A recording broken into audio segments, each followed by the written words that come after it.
तो गाइस 3 दिन है कंटिन्यू वर्षा है पर आज चतुर्थ दिन में वर्षा छाड़ी जाइए। आउ देखु पाग टे कौ भाया है आकाश मार्ग टे देखु केते सुंदर लगुच।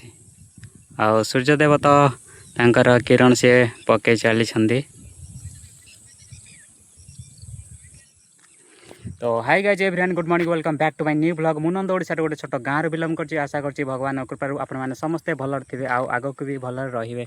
तो गाइज देखु आमर बिलवाड़ी सिचुएसन कौ भाया है चतुर्थ दिन पर एगुड़ा देखुसन जो धान तले लगी पानी सब बुड़ी थिला।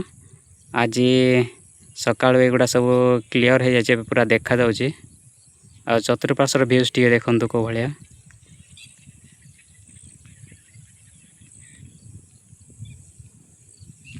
केते सुंदर नजारा देखु। आड़े किसी लोक बस